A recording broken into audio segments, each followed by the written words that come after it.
สบายดีท่านผู้ชมทุกท่าน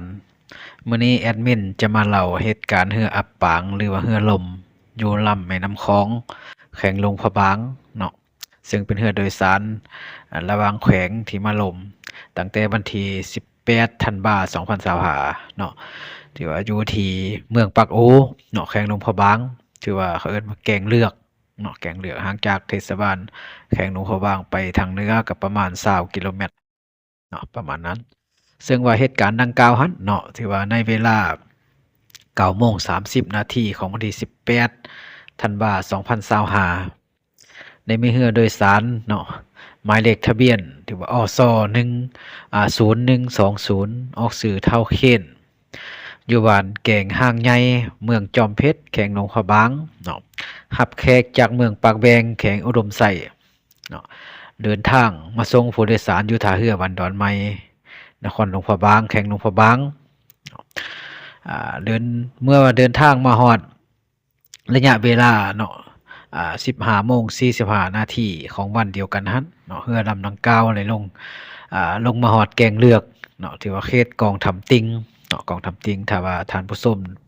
อ่าท่านใดเคยมาเที่ยวหลวงพระบางเลยไปเที่ยวทำติงอาจจะฮู้จะเห็นเนาะเขตดังกล่าวหั้นเนาะเพราะว่าทางไปใส่ทำติงก็ผ่านอ่า เรียบตามสายน้ำของขึ้นไปจะเห็นแก่งเห็นคนดอนอยู่แถวกองหั่นแหละเนาะที่ว่ามาเฮ็ดมาฮอดแก่งเลือกเนาะเขตกองทำติงเมืองปากโอหั่นอ่าหมายว่าลักหมายการเดินเรืออยู่จุดดังกล่าวหั่นน่ะเนาะลักหมายอยู่กลางลำน้ำหั่นแหละเนาะถือว่าถึงเรือลำอื่นต่ำล้มลงไปก่อนหน้าหั่นเนาะจึงเฮ็ดให้เรือลำดังกล่าวนี่กลายมาเนาะแนมเบิ่งบ่เห็นจุด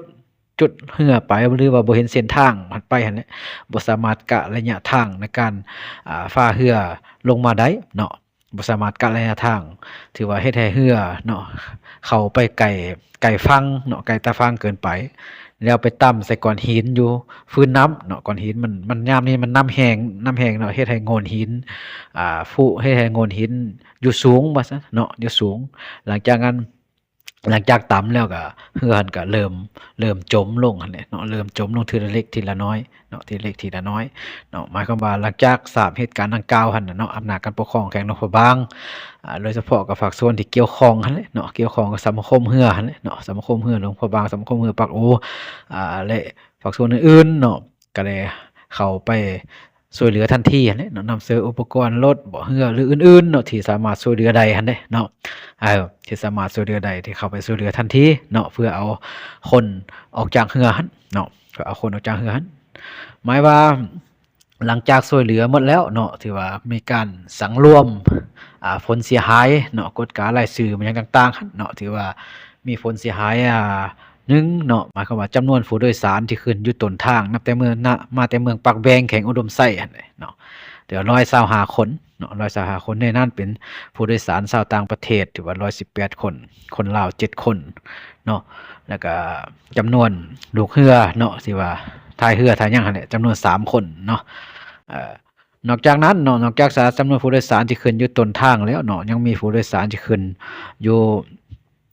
บรรดาบานของสายทางเดินเรือหั่นเนาะทั้งหมด22คนถือว่าเป็นคนลาวทั้งหมดเนาะคนลาวทั้งหมดหมายความว่ารวมผู้โดยสารอยู่เทิงเรือ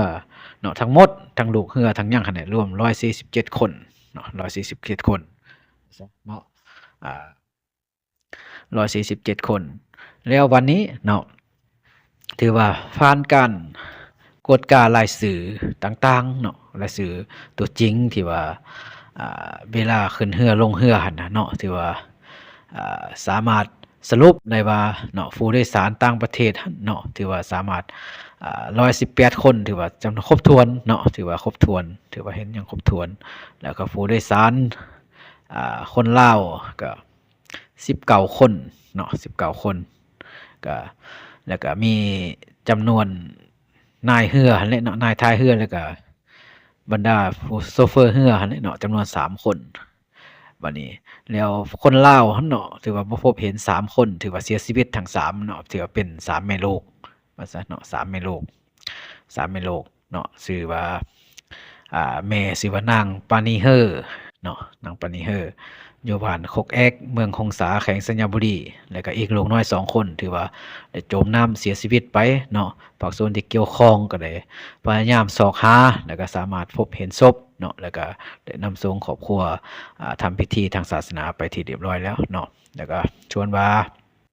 ผลเสียหายก็จำนวนลงหลายสมควรผลเสียหายเนาะต่อกับเรือนำดังกล่าวหั้นเนาะถือว่าแม่นหักครึ่ง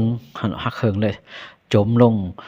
ในสายน้ำคลองหั้นเลยถือว่าเสียหายหมดลำเนาะหมดลำแล้วก็รถจักร1คันไหลไปกับสายน้ำเนาะกระเป๋าเดินทางหนังสือเดินทางคอมพิวเตอร์โทรศัพท์ของผู้โดยสารถือว่าจำนวนหลายและจมลงน้ำไปเนาะซึ่งว่าปัจจุบันนี้ก็จำนวนผู้โดยสารจากต่างประเทศและคนลาวก็ไปแจ้งความไว้เป็นที่เรียบร้อยหมดแล้วเนาะแจ้งความเกี่ยวกับเครื่องเสียหายโดยเฉพาะกับหนังสือเดินทางกระเป๋าเครื่องบ่อื่นๆติดตัวหั้นเนาะถือว่าเจ้าหน้าที่ตำรวจท่องเที่ยวและเจ้าหน้าที่ตำรวจที่เกี่ยวข้องก็ได้รับการบันทึกการแจ้งความของบรรดาผู้โดยสารต่างๆหั้นเนาะซึ่งว่าปัจจุบันนี้อยู่ในขั้นตอนการเก็บกำข้อมูลหรืออื่นๆเนาะเพื่อช่วยเหลือบรรดาผู้โดยสารเหล่านั้นเนาะจนให้ถึงที่สุดแล้วก็ให้ทุกคนปลอดภัยกลับบ้านด้วยความสวัสดิภาพเนาะหมายความว่าจุดที่เรือล่มเนาะถือว่าห่างจากเทศบาลแขวงหนองหัวบางไปทางทิศเหนือไปหาเมืองปากโอไปหาถ้ำติงนั่นแหละเนาะประมาณ20กิโลเมตรเกินว่าแก่งเหลือกแก่งนี้ถือว่าแก่งที่ว่าก็บ่ใหญ่บ่น้อยเนาะแต่ว่าหน้ายามน้ำแห้งนี่ค่อนข้างว่าขึ้นยากลงยากนั่นแหละใส่เรือเนาะแต่ว่ายามน้ำหลายก็อาจจะบ่มีปัญหาเนาะเพราะว่าแก่งนี่มันเป็นแก่งน้ำเชี่ยวเนาะน้ำไหลแห้งขึ้นไปทางทิศเหนือพุ่นแหละเนาะว่าเป็นข่าวร้ายโศกนาฏกรรมหนึ่งเนาะของคนลาวที่ว่าล่องลอยเรืออยู่ในเขตนี้ซึ่งว่าระยะผ่านมาก็บ่เคยเกิดเรื่องแบบนี้จักเทื่อเนาะเนื่องจากว่าระยะนี้น้ำแห้งเนาะและเห็นลักหมายสายเหรียญล่มลงก็เลยว่าเป็นเช่นจังซี่เนาะท่านผู้ชมเนาะ